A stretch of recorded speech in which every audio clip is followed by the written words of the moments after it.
Assalamualaikum warahmatullahi wabarakatuh. Selamat datang kembali di Sinyo Adi Channel, dan tentunya masih bersama saya, Bang Adi. Apa kabar kalian semua? Semoga baik-baik saja, sehat badannya, dilimpahkan rezekinya, dan dihindarkan dari segala mara bahaya. Amin ya robbal alamin. Di kesempatan kali ini saya akan menceritakan sebuah cerita horor dengan judul Keluarga Terkutuk. Oke, sebelum lanjut ke ceritanya, yang belum subscribe silahkan bisa subscribe dulu dan aktifkan lonceng notifikasinya agar kalian tidak ketinggalan cerita dari channel ini, yaitu Sinyo Adi, yang akan selalu membuat bulu kuduk merinding. Dan juga tidak ketinggalan share and like. Oke, terima kasih. Kita langsung ke ceritanya.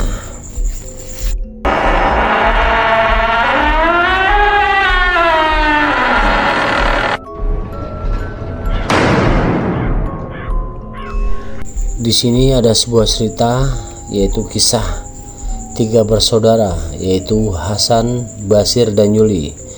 Dia semua kakak beradik dalam satu keluarga yang telah diwariskan oleh orang tuanya. Tapi mereka bertiga ini ya sudah umurnya sudah lumayan lah, sudah 45 tahunan lah ya semuanya. Ada 45 tahun, ada yang 42 tahun, ada yang 40 tahun. Dan di sini si Hasan anak tertua, dan Basir anak kedua, dan Yuli anak ketiga. Si Hasan ini jengkel karena seakan-akan dia tidak mendapatkan harta warisan dari saudara-saudaranya, karena dilihat si Basir ini lebih kaya lah dari si Hasan. Makanya dia bingung. Dulu emang si Basir dan Yuli dan Hasan ini sama-sama lah kehidupannya sama lah seperti itu. Tapi kok setelah orang tuanya meninggal, si Basir dan Yuli ini lebih kaya lah lebih kaya, dan maksudnya lebih berada lah, lebih cukup dibanding si Hasan. Dan si Hasan ini hidupnya benar-benar kekurangan lah. Makanya si Hasan ini bingung, ini kok kenapa ya, semenjak orang tua aku meninggal kok si Basir dan Yuli ini hidupnya lebih mapan, padahal aku tahu pekerjaan mereka ini seperti apa, aku tahu. Makanya si Hasan ini mendatangi rumah si Basir. Digedor lah rumah si Basir. Dok. Berapa kali gedoran, akhirnya dibuka. Dan dibuka, si Hasan ini langsung, "Hei Sir, Yul, mana harta warisanku yang dibagi orang tua kita? Kok belum ada pembagian? Kenapa ini? Sementara kamu sekarang ini lebih mapan dibanding aku. Kenapa ini? Kamu sudah menjual semua harta warisan orang tua. Kamu tidak membagikan ke aku ya? Hei San, jangan bicara sembarangan kamu San." Itu celotuk si Basir. "Aku belum menjual harta warisan, dan kamu jangan usah khawatir. Nanti kalau dekat jual akan aku bagi." "Nggak mungkin kalau kamu belum menjual, karena aku tahu sebelumnya kamu seperti apa, kamu kok bisa sekarang lebih mapan daripada aku, karena kamu kan tidak bekerja. Jangan sembarang kamu San kalau ngomong San. Akhirnya di kecekcokan itu di tiga bersaudara itu, istri-istri mereka itu melerai lah. Udah mas, malu mas sama tetangga mas, nggak usah dilanjut, ini malu mas, udah yuk pulang, kata si istrinya si Hasan seperti itu. Aku jengkel bu, kenapa kok bisa seperti ini? Sudah sekian lama orang tuaku meninggal dan belum ada berita untuk pembagian harta warisan. Udah mas, pulang mas, malu tetangga. Akhirnya si Hasan luluh juga lah sama istrinya. Akhirnya si Hasan pulang dan bercerita, mas, malu mas sama tetangga mas, kita seperti ini ya, makanya buat pemicu lah mas, kita harus bekerja. Mungkin dia sebelum dapat harta warisan dari orang tua mas, dia juga udah punya usaha lain. Nggak mungkin, aku tahu mereka semua itu seperti apa, penganggur. Ya udah mas, itu kan pemikiran mas, yang penting mas, ngapain sih mas, malu mas meributkan harta warisan, kasihan orang tuamu mas di sana melihat seperti ini anak-anaknya. Mendingan mas menyiapkan diri untuk mencari rezeki sendiri, bekerja sambil menunggu harta warisan yang pasti. Akhirnya si Hasan itu luluh lah omongan istrinya dan berpikir sama istrinya, ya udah bu, besok aku akan keluar rumah, entah berapa lama aku akan mencari rezeki di luar. Aku nggak tahu waktunya sampai kapan, yang penting selama aku keluar nggak ada di rumah, bilang ibu ke anak-anak jangan sampai meminta-minta ke adik-adikku. Aku nggak rela, nggak sudi, nanti kamu dihina ini. Ya mas, saya akan menjaga semua itu dan saya akan bilang ke anak-anak. Ya udah, mulai besok aku akan pergi pagi-pagi. Iya mas, ya udah istirahat dulu ya mas. Akhirnya si Hasan istirahat lah malam itu dengan pemikiran yang jengkel, tetap dia istirahat lah. Dan belum lama matahari terbit, si Hasan sudah bangun dan untuk berpamitan ke istrinya dan anak-anaknya. Bu, aku izin pergi ya bu, aku akan mencari rezeki di luar sana. Tapi ingat bu, sebelum aku pulang jangan sampai kamu dan anak-anak untuk mengemis ke adik-adikku. Jangan sampai ya bu. Ya mas, saya akan pegang omonganmu dan saya akan bilang ke anak-anak. Akhirnya si Hasan pergilah. Hasan pergi sehari, 2 hari, 3 hari, seminggu, 2 minggu si Hasan nggak pulang. Dan di minggu yang kedua ini hujan lebat lah. Dalam beberapa hari ini anak-anak si Hasan belum pada makan. Sudah 3 hari atau 4 hari lah belum makan, sampai sampai kurus kering lah anaknya si Hasan. Dan istrinya juga berusaha kesana kemari untuk mencari utangan beras, pinjaman beras atau utangan duit atau sembako lah. Akhirnya si istrinya Hasan bilang ke anak-anak, nak, ibu karena bapak belum datang, ibu akan mencari utangan ke warung-warung, ke teman-teman ibu, siapa tahu dapat buat makan kita, biar kamu tidak pada kelaparan. Iya bu. Akhirnya istrinya si Hasan keluar setengah hari belum pulang sampai rumah, dan hujan pun lebat deras sekali. Dan si anak-anaknya si Hasan benar-benar kesakitan perutnya karena kelaparan, berhari-hari belum makan, belum kesentuh apapun di perutnya. Dan di hujan lebat itu terlihatlah dari kejauhan ibunya anak-anak, istrinya si Hasan itu pulang. Tapi dari kejauhan terlihat, ya alhamdulillah ibu pulang, siapa tahu dapatlah makanan buat kita makan, Dek. Ya Mas, kata anak-anaknya si Hasan itu. Dan lama-kelamaan terlihatlah dari kedekatan ibunya anak-anak si Hasan itu tidak membawa apa. Dan anak-anaknya si Hasan ini, duh kok ibu tidak bawa apa ya, kita pasti kelaparan untuk kedepannya ini. Akhirnya istrinya Hasan datanglah, sampailah di rumah. Nak, maaf ya nak, ibu nggak bisa bawa apa-apa karena teman-teman ibu atau warung tidak mau memberikan pinjaman ke ibu. Dan si anaknya si Hasan ini yang pertama bilang, Bu, aku mau minjem ke Om Basir ya Bu, beras sekilo aja Bu. Jangan nak, tapi Bu, kasihan adik Bu, adik kelaparan Bu, dan aku juga kelaparan, udah berapa hari kita nggak makan.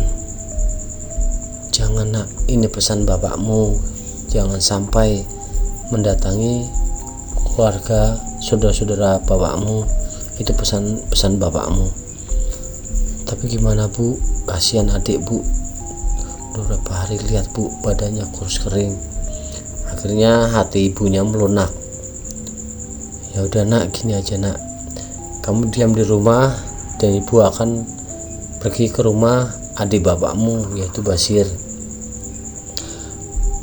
Dan akhirnya ibunya walaupun masih hujan itu melangkahlah keluar. Kamu tinggal di rumah aja ya nak, ibu akan ke rumah Om Basir. Iya Bu, hati-hati ya Bu di jalan, ini hujan deras. Ya nggak apa-apa, jangan pikirkan ibu, doakan ibu, siapa tahu pulang bawa makanan. Iya Bu. Akhirnya istrinya Basir keluar dari rumah itu untuk mencari makanan itu. Dan di perjalanan hujan tambah lebat lah. Si istrinya Basir itu udah nggak kuat lah karena dia udah kecapean, kehujanan menggigil, hujan lebat, dan jatuhlah di tengah perjalanan karena udah nggak kuat lah, jatuh. Dan dia berpikir lagi, kalau aku menyerah di saat ini gimana anak-anakku. Akhirnya dari keingetan itu ibunya anak-anak, istrinya si Basir itu bangkit lagi, aku harus kuat. Akhirnya langkah demi langkah dengan gontai sampailah di rumah Basir. Digedorlah rumahnya, pintunya, duk.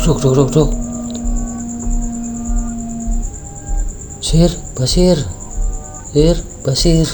sampai berapa kali lah nggak terdengar, digedor terus. Akhirnya keluarlah, yang akhirnya dibukalah pintu itu. Yang buka itu istrinya si Basir. Oh kamu mau apa kemari, pasti kamu mau minta-minta ya di sini. Akhirnya dibilang seperti itu, istrinya si Hasan diam aja sambil menggigil lah badannya, menggigil lah, kasihan lah ya. Dan istrinya si Basri itu bilang lagi,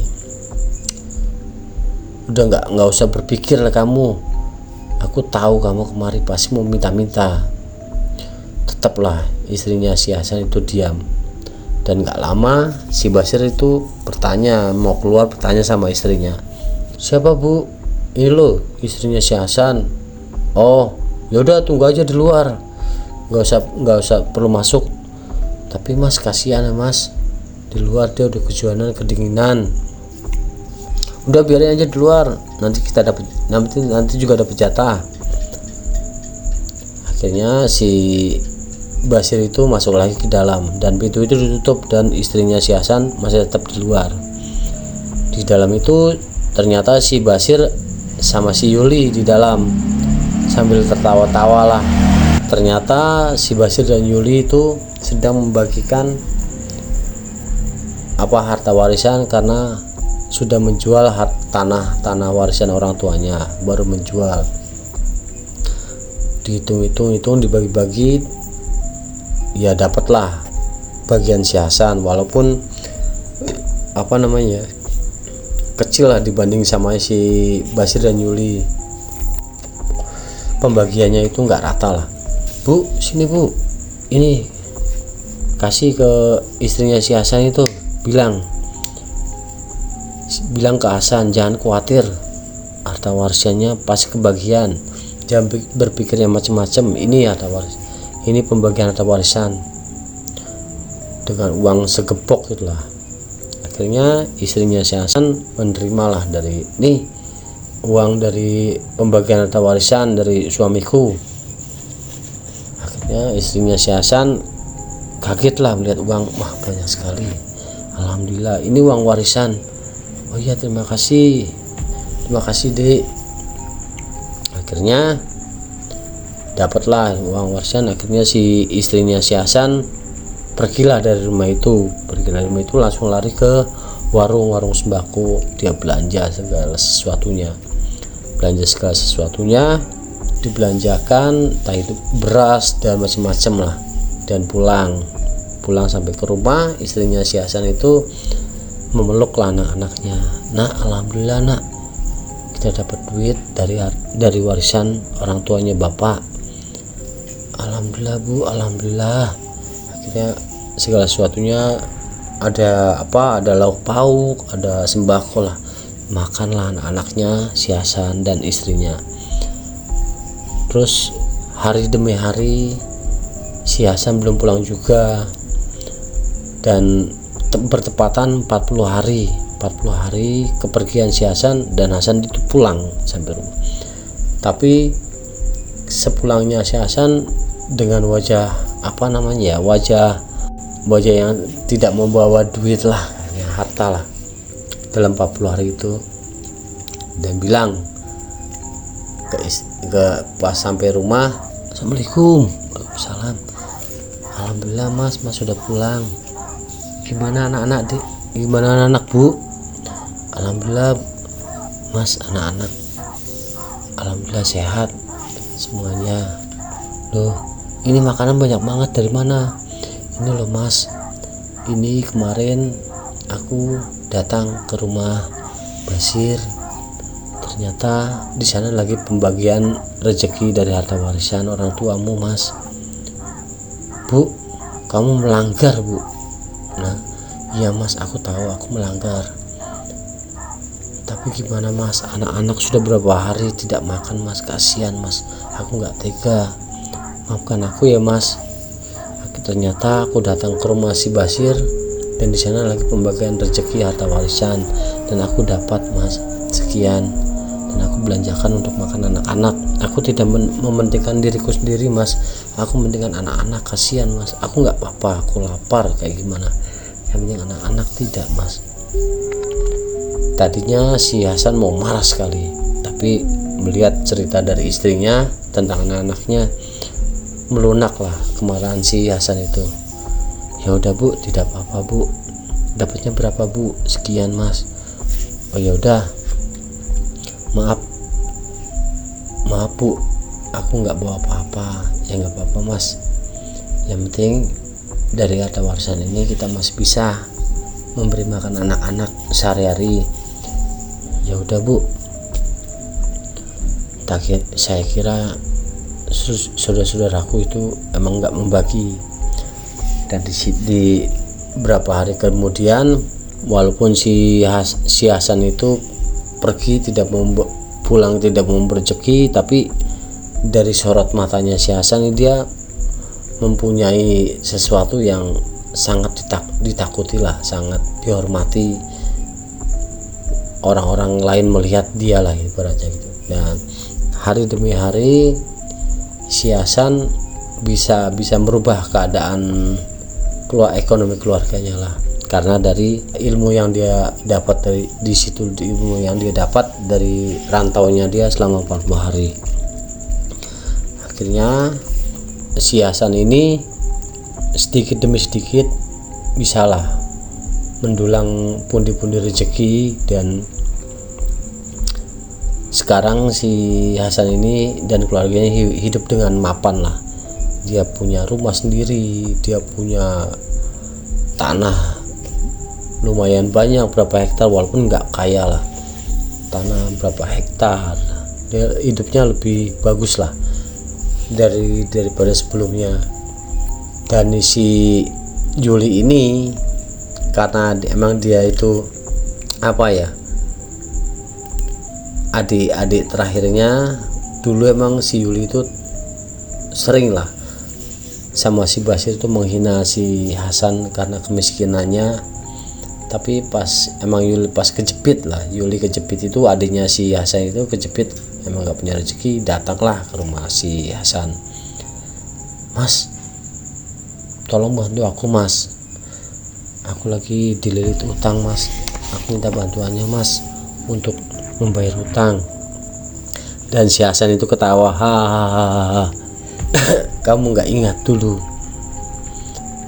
waktu aku lagi susah, aku lagi terjatuh, apa tanggapanmu? Kamu menghina aku, menghina keluargaku, dan spesial pun kamu tidak mengeluarkan uang untuk anakku, untuk keluargaku dan diriku. Sekarang kamu tahu rasanya aku sudah seperti ini, dan kamu mengemis. Maaf, aku nggak bakal memberikan kamu. Itu di situ si Hasan dendam lah untuk adik-adiknya, karena dulu si Hasan dari keluarganya disia-sia sama keluarganya si Hasan, tidak mau memberi bantuan sama sekali. Akhirnya si Yuli pulanglah dengan tangan hampa, dan dia ngedumel lah di jalan. Bangsat si Hasan ini udah sombong sekarang. Tapi emang ya dulu aku sering menghina dia sama keluarganya. Ya udahlah, mungkin ini karma buat aku. Karena si Yuli seperti itu berpikiran, dan pulang. Dan si Hasan udah mapan, udah maju kehidupan ekonominya untuk keluarga. Di suatu ketika anak pertamanya si Hasan itu sakit parah, mempunyai luka kecil ya, kayak koreng, kayak bisul di seluruh badan. Terus kalau pecah dia menjadi koreng dan mengeluarkan nanah yang bau busuk. Sampai berhari-hari, berbulan-bulan, si Hasan ini bingung, ini penyakit apa ya. Sudah aku obati ke dukun, ke dokter yang paling canggih pun tetap tidak sembuh. Kenapa ini? Dan si Hasan teringat, aku akan ke guruku, ke Baronggo di tengah hutan. Tidaklah si Hasan ingat seperti itu, dan si Hasan langsung membawa anaknya pertamanya itu pakai tandu dengan anak buahnya si Hasan itu. Sekarang si Hasan itu punya anak buah, karena dia udah iunya lebih dari cukup. Dia punya anak buah, dan anak buahnya membantu si Hasan membawa anaknya si Hasan itu ke gurunya, yaitu Mbah Ronggo. Sampailah di tengah hutan itu, di depan rumahnya, Bah, ini aku Hasan, Bah. Dibukalah pintu, krek. Oh, kamu San, masuk San. Ini Mbah, anak udah, kamu gak usah cerita, aku udah tahu penyakit anakmu kenapa. Ya udah, akhirnya masuklah si Hasan dan anak buahnya menggendong anaknya si Hasan. Setelah di dalam,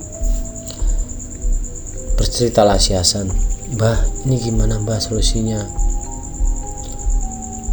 Begini San, anak kamu terkena santet, San. Siapa mbah yang menyantet anakku, mbah? Udah, kamu tenang dulu, San. Ini anakmu terkena santet oleh dukun-dukun yang benar-benar ilmunya tinggi, San. Ini harus banyak untuk penyembuhan anakmu, harus banyak syarat, San. Apapun mbah syaratnya, mbah, apapun. Oke, kalau kamu mau menerima syaratnya, akan aku sebutkan syaratnya. Pertama-tama, untuk penyembuhan anakmu ini dalam 1 malam ya, San.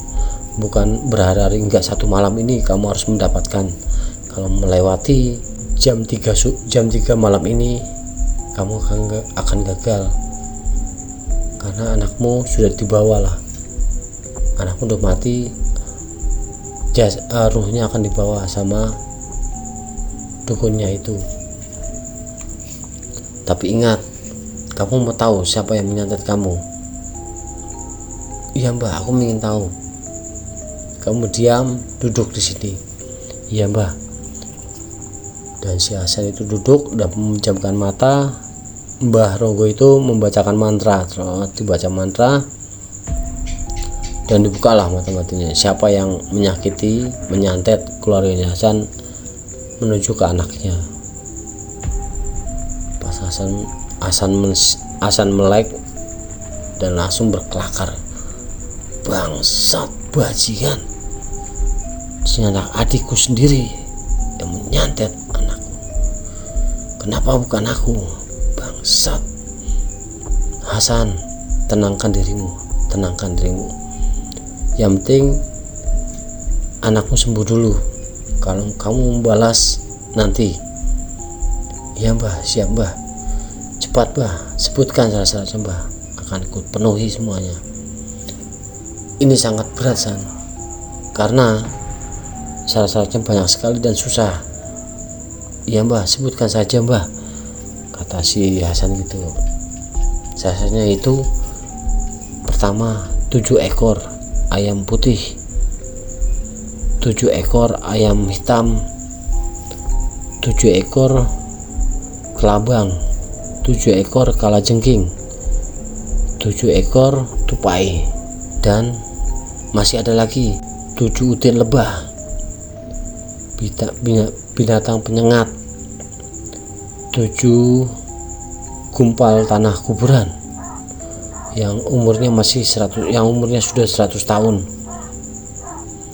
7 tetes darah murni gadis yang perawan, 7 helai rambut perjaka, 7 janin anjing dan kucing.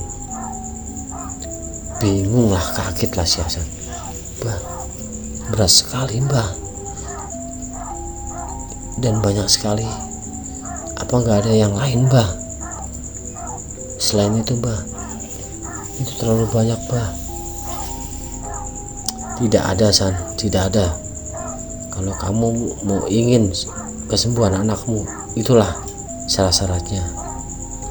Dan anak buahnya si Hasan menyeletuk, Pak, untuk sementara ini kita turuti aja Pak, kita cari sebisa kita mungkin. Kalau emang kita dapat, emang itu rezeki kita untuk menyembuhkan anak Bapak. Si Hasan itu terharu lah, anak buahnya bicara seperti itu. Dan Bapak jangan khawatir, untuk masalah ini saya akan diam 1000 bahasa sampai saya mati Pak. Akhirnya ya udah, kita turuti syarat-syaratnya itu. Ya udah, cepat kamu pergi dan mencari malam ini juga, jangan sampai lebih jam 3. Ya mbah, siap mbah. Akhirnya si Hasan dan anak buahnya pergilah dari rumah itu untuk mencari syarat-syaratnya itu. Karena terlalu banyak syarat-syaratnya, dibagilah. Pak, mendingan gini aja Pak, kita bagi tugas. Bapak mencari sebagian persyaratannya dan saya sebagian persyaratannya. Ya udah gitu aja. Akhirnya berpencar lah untuk biar cepat lah mendapatkan. Wah, anak buahnya sudah sebagian mendapatkan lah. Dan si Hasan ini gimana ya, mencari, dapatlah sebagian persyaratan yang dicarinya, tapi sebagian lagi anak si Hasan ini terakhir si Hasan ketakutan, kasihan lah dan menangis. Dia itu teringat, oh iya, anjing piaraanku untuk apa namanya, menjaga ladang lagi hamil. Aku akan ke ladangku dan menanyakan ke anak buahku. Akhirnya ditanyakan lah, sampai itu ke ladang, Mas, anjingku yang lagi hamil mana Mas? Oh itu Pak, lagi di kandang Pak, kayaknya Pak, tapi kayaknya mau melahirkan Pak. Wah, jangan sampai melahirkan dulu, soalnya aku lagi butuh janinnya. Ya Pak, tuh dicoba aja Pak kandang. Ya temen aku. Ya siapa. Akhirnya ke kandang lah, dan ada benar itu si anjingnya ada di kandang. Alhamdulillahnya belum melahirkan, tapi pas si Hasan mendekat, anjing itu seakan-akan tahu lah, orang ini ingin membunuhkan, menjanin, pokoknya seakan tahu lah ingin membunuhnya dan mengambil janinnya. Anjing itu menggonggong langsung, wow. Tapi dia mau lari, si anjing itu karena nggak kuat lah, udah lemas karena dia mau melahirkan. Akhirnya ya ibaratnya pasrah si anjingnya itu. Dan Hasan membawa pisau lah dan mau merobek perutnya untuk mengambil janinnya. Hasan langsung menangis dan melihat anjing itu nggak tega lah untuk membelah. Tapi teringat lagi anaknya butuh semua ini untuk kesembuhannya. Dengan nggak tega lah, dibelah lah itu, dibelek perutnya dan diambil janinnya. Janinnya itu ada 8 dan yang diambil itu 7, yang dibutuhkan 7, dan akhirnya 7-nya dibawa dan yang 1 ditinggal, dikuburkan sama induknya anjing itu dikuburkan, dan 7-nya itu dibawa. Sudah lelah mencari segala sesuatunya, ternyata sampai di rumah Baronggo itu sudah jam 4, udah terlewat batas. Digedor lah rumah Baronggo. Bah, saya sudah melakukan semuanya Bah. Hasan, sudah telat gimana Bah? Sudah telat, waktu sudah habis, anak kamu sudah mati. Bah, yang benar Bah, aku sudah susah payah Bah mencari sasaran itu Bah, gak mungkin sampai anakku mati. Akhirnya si Hasan berlari, mana anakku Bah, mana anakku? Itu di belakang. Akhirnya larilah si Hasan ke belakang rumah si Mbah Ronggo dan dilihatlah anaknya si Hasan itu. Dilihat tangannya patah, kakinya patah, badannya penuh dengan robekan, dan lehernya hampir putus. Dan si Hasan kaget, kenapa anakku mati seperti ini? Dan si Hasan itu berpikir, jangan-jangan Mbah Ronggo yang berbuat seperti ini. Akhirnya balik lagi ke Mbah Ronggo itu, didoronglah Mbah Ronggo. Buah, kau apakan anakku ini Mbah?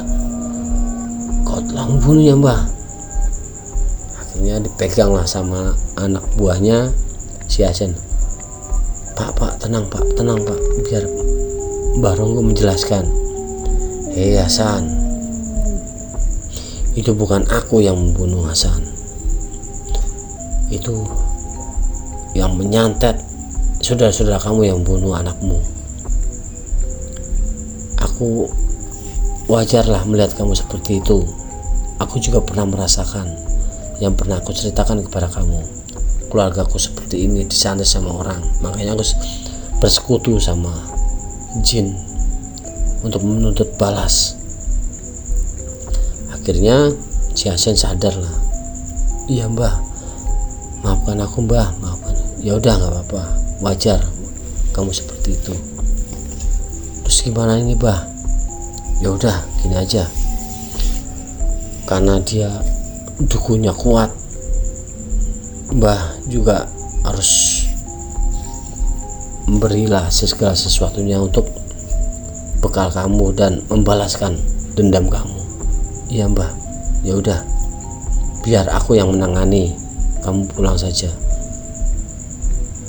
Bener Mbah, Mbah yang menangani, biar Mbah aku aja Mbah, udah nggak usah, kamu nggak tahu apa, nggak bisa apa-apa, biar Mbah yang menangani. Akhirnya si Hasan itu pulang dengan wajah gontai marah karena anaknya mati disantet sama saudaranya sendiri. Pulang sampai rumah, Bu, aku pulang Bu. Bapak udah pulang? Iya. Loh, mana anakku? Anak kita mana? Kok nggak sama bapak? Si Hasan bingung mau jawab apa. Hasan diam. Ya udah Bu, aku udah capek Bu. Dia mengalihkan pembicaraan lah si Hasan ke istrinya. Aku capek Bu, aku mau istirahat langsung, besok aku mau keluar lagi mencari pengobatan buat anak kita. Ya udah, istrinya nurut lah itu. Akhirnya si Hasan tidur, walaupun tidurnya juga susah karena kepikiran lah anaknya mati. Tidur, anaknya mati dan dendam sama keluarganya, saudaranya, tapi tetap ya karena dia lelah capek, si Hasan ini bisa ketiduran.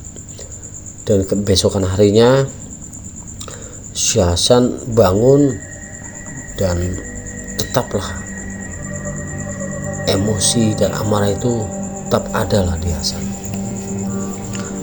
Tanpa dia sarapan, tanpa dia mandi apalah, dia langsung keluar. Bu, saya keluar dulu Bu. Mau kemana Pak? Udah, kamu diam aja di rumah, kamu berdoa. Akhirnya si Hasan keluar rumah. Ternyata si Hasan itu mendatangi rumah si Basir, menggebraklah pintu itu. Brak.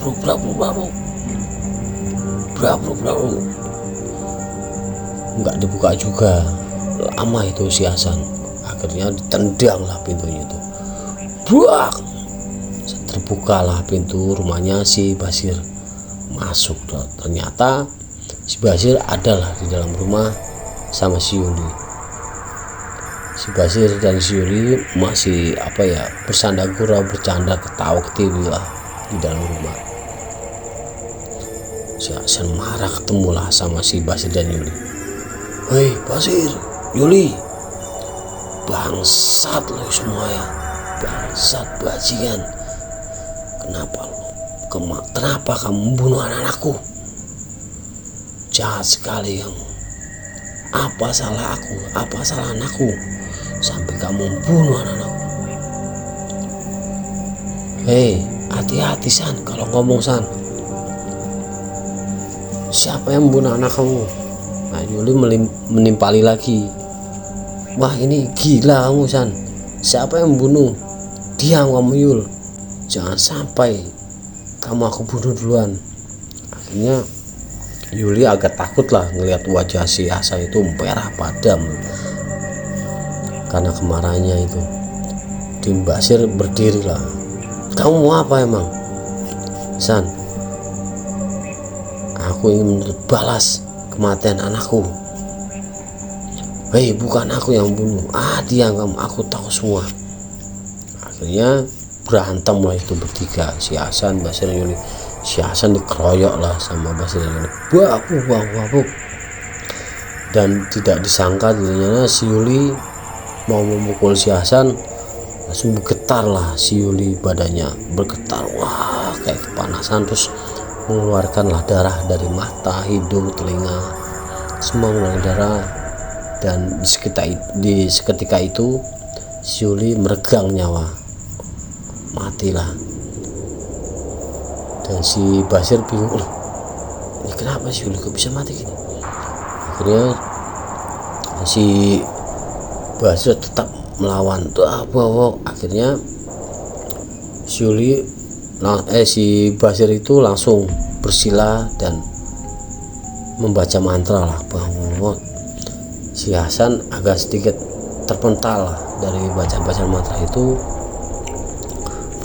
Akhirnya bangun lagi bangun lagi dan bilang, aku tahu kamu Sir, semua kamu yang lakukan. Si Basir langsung ketawa, iya memang aku sudah membunuh anak kamu karena aku benci sama kamu. Kenapa kamu kok bisa sukses seperti itu? Karena kamu cuma mendapatkan sedikit bagian warisan. Aku benci kamu untuk sukses. Aku pengen kamu miskin selamanya. Aku pengen lihat kamu sengsara sama keluarga kamu. Bajingan kamu Sir,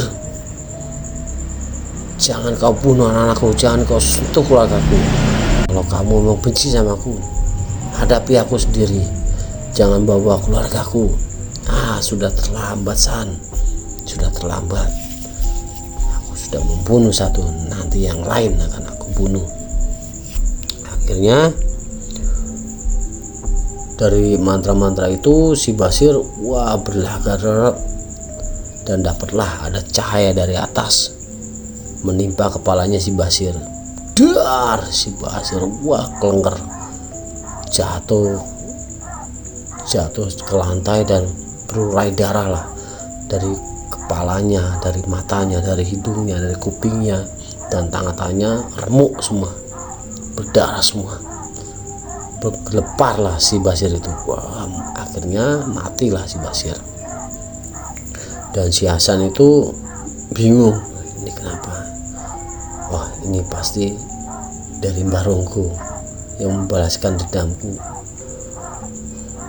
Matur sembah nuwun Mbah Ronggo, terima kasih Mbah Ronggo. Dan istri-istrinya, adiknya si Hasan itu, istrinya Basir, istrinya Yuli melihat lah, datang melihat suami-suaminya berlumuran darah seperti itu, menuduhlah si Hasan, kamu membunuh suamiku, kamu bunuh suamiku, kamu bunuh suamiku. Akhirnya tidak diperdulikan lah si Hasan, walaupun wajah bunga-bunga Hasan keluar dari rumah dan istrinya juga ada di depan rumah si Basir itu. Mas, kamu nggak apa-apa Mas, kamu wajahnya kok babak belur seperti ini. Udah, yang penting semua sudah terbalaskan. Maksudmu apa Mas? Terbalaskan apa Mas? Anak kita mana Mas? Aku mau jujur sama kamu Bu, anak kita sudah mati Bu, karena disantet sama saudaraku itu. Tapi sekarang sudah terbalaskan, mereka sudah mati. Sudah mati dibantu sama Mbah Ronggo. Mbah Ronggo itu siapa Mas? Itu guru Mas yang sudah membantu Mas. Wah, istrinya si Hasan menangis lah. Kok bisa seperti ini? Gimana ini Mas, kok bisa seperti ini? Udah, kamu tenang, yang penting semua sudah terbalaskan dan sekarang kita tenang. Lah terus gimana Mas, kematian adik-adikmu Mas, nanti polisi gini. Udah, nggak usah khawatir, kamu kemas barang-barang kamu, bawa anak kita. Sekarang juga kita ke rumah Mbah Ronggo. Akhirnya bergegaslah si Hasan dan istrinya, anaknya merapikan semua pakaian, melipat semua kemasan dan langsung cabutlah pergi ke rumah Mbah Ronggo. Dan gak lama sampailah semua di rumah Mbah Ronggo. Mbah, ya udah masuk. Kamu untuk sementara ini tinggal di sini aja dulu, selama kasus ini yang ditangani polisi sampai kelar. Dan kamu jangan khawatir, polisi nggak bakalan bisa sampai sini. Semua Mbah sudah pagar gaib, nggak akan bisa menemuin kalian. Ya Mbah, terima kasih Mbah, saya percaya, kata si Hasan seperti itu. Akhirnya sebulan, 2 bulan, setahun, 2 tahun, sampai kira-kira 5 tahun lebih lah, si Hasan sampai mempunyai rumah di samping rumah Mbah Ronggo dan hidup bertani bersama Mbah Ronggo. Mbah Ronggo emang aslinya bertani, dia juga punya banyak ladang lah, bertani. Dan setelah 5 tahun lebih, si Mbah Ronggo bilang, San, sekarang waktunya kamu boleh pulang. Kamu menata hidup baru lagi bersama keluarga kamu, dan lupakan segala sesuatunya semuanya itu. Terus gimana Mbah dari keluarga mereka dan polisi? Kamu gak usah khawatir, semua akan lupa dengan sendirinya, gak bakal ingat. Dan istri-istri adikmu tidak akan mengenali kamu. Benar Mbah, seperti itu. Dan ingat, berbuatlah baik walaupun kamu dijahati, semua akan ada balasannya, entah itu dari mana. Dan bekerjalah sesuai kemampuan kamu, dan mendapatkanlah rezeki yang baik dari penghasilan yang baik kamu. Oh ya Mbah, saya akan ingat semuanya itu. Dan nanti hasil dari ladang ini akan saya berikan ke kamu. Gak usah Mbah, terima kasih Mbah, itu rezeki Mbah. Yaudah, kalau emang kamu seperti itu, kamu ikhlas, Mbah akan memberikan segala semuanya rezeki ini ke yatim piatu, ke orang-orang susah di sekitar rumah, di sekitar kampung ini. Ya Mbah, itu lebih baik. Terima kasih Mbah untuk segalanya.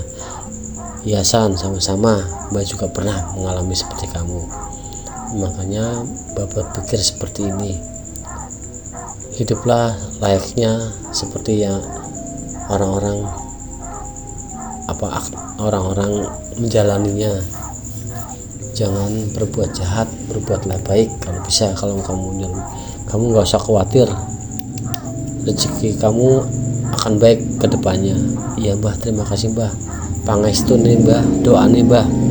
Mbah akan mendoakan kalian ke depannya. Dan jangan sungkan-sungkan kalau ada sesuatu apapun, main ke rumah Mbah dan bicara. Iya Mbah, terima kasih Mbah. Mbah sudah saya anggap orang tua sendiri, dan istrinya Sasan. Mbah, terima kasih ya Mbah untuk semuanya. Ya sama-sama Nak. Akhirnya cium tangan salin. Akhirnya pulanglah si Hasan itu dan istrinya. Sampai di rumah emang bener, warga semua nggak ada yang tahu bahwa itu si Hasan. Walaupun si Hasan itu balik lagi ke rumah yang lamanya, itu tetap warga itu kayaknya udah disirep lah, jadi lupa segala sesuatu kejadian yang dulu itu. Dan istri-istrinya, adik-adiknya si Hasan juga lupa semua itu. Dan berakhirlah cerita ini, dan alhamdulillah semua menjalani seperti sedia kala, tidak terjadi apa-apa. Semoga kita bisa ambil hikmahnya dari cerita ini, ambil sisi positifnya dan buang sisi negatifnya. Dan dari saya mohon maaf jika ada salah kata dan penyampaian cerita. Akhir kata, wassalamualaikum warahmatullahi wabarakatuh. Sampai jumpa di video selanjutnya. Ciao.